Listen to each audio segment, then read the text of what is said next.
KREM 2 News at Noon begins now. The man accused of shooting more than 40 rounds into traffic along I-90 Monday night appears in court. We'll bring you the very latest.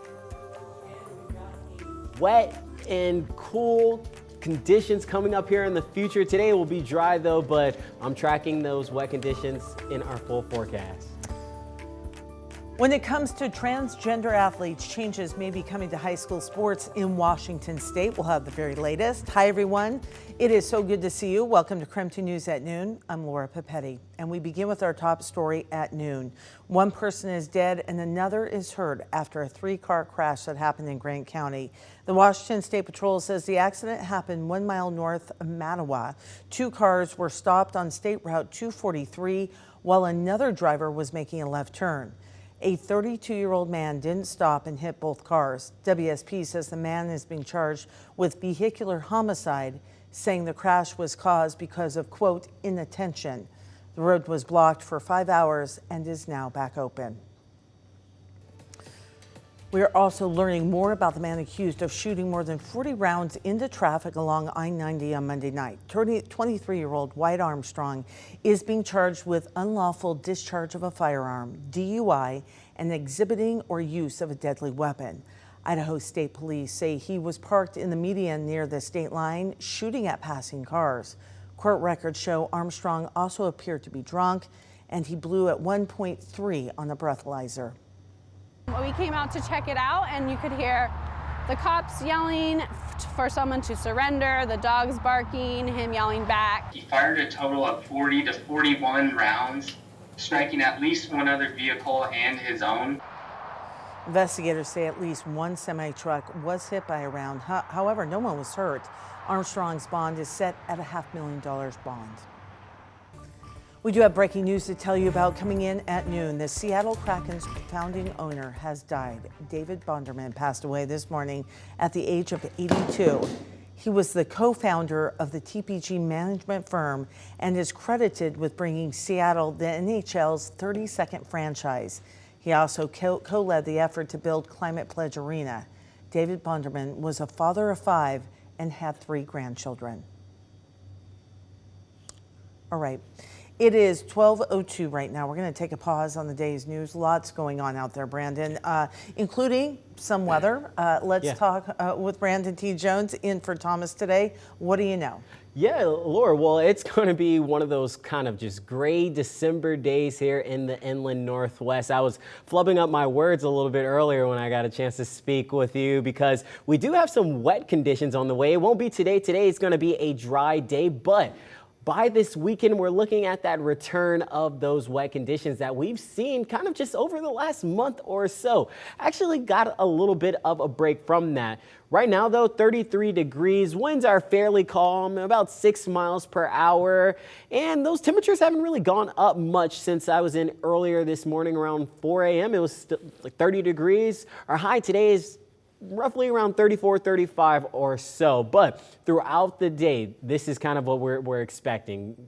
We had some fog this morning, especially out there in Moses Lake. The visibility was a bit low, but all across the region this afternoon and into the evening, cloudy conditions. And again, I think that's not too bad compared to kind of what we're expecting for the weekend. I'll get into that in our full forecast, but as you can see by our live radar, it's a cloudy day.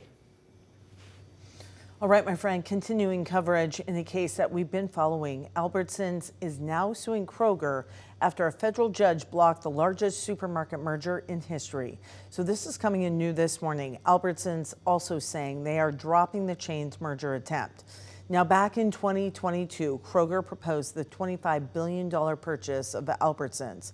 Since the announcement, the merger has been strongly opposed by consumer groups who were concerned about potential store closures and rising prices.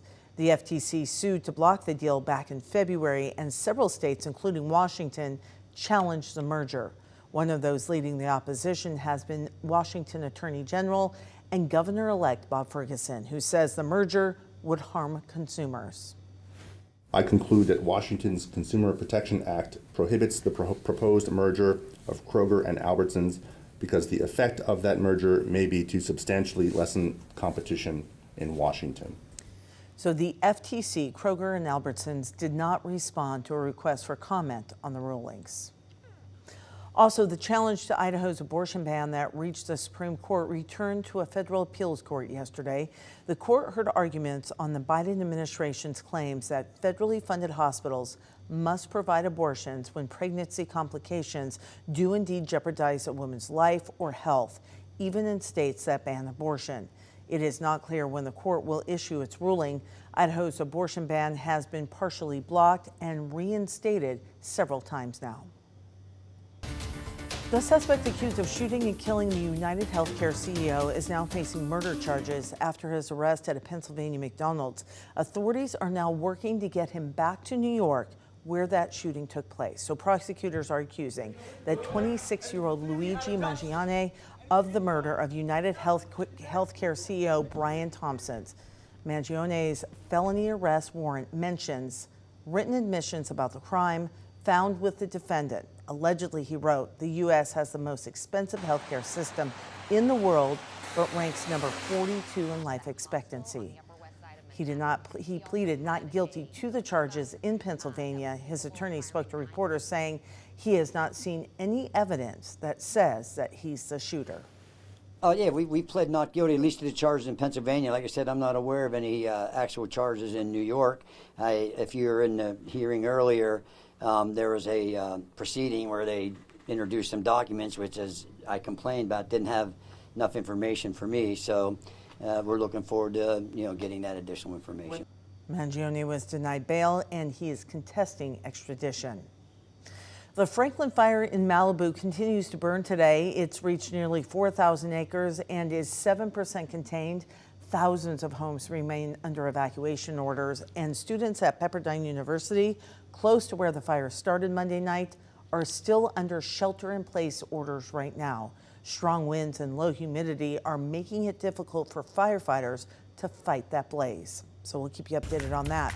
And still ahead on KREM News at noon, changes may be coming to high school sports in Washington State. In just 2 minutes, we'll tell you about the WIAA's proposed amendments for transgender athletes.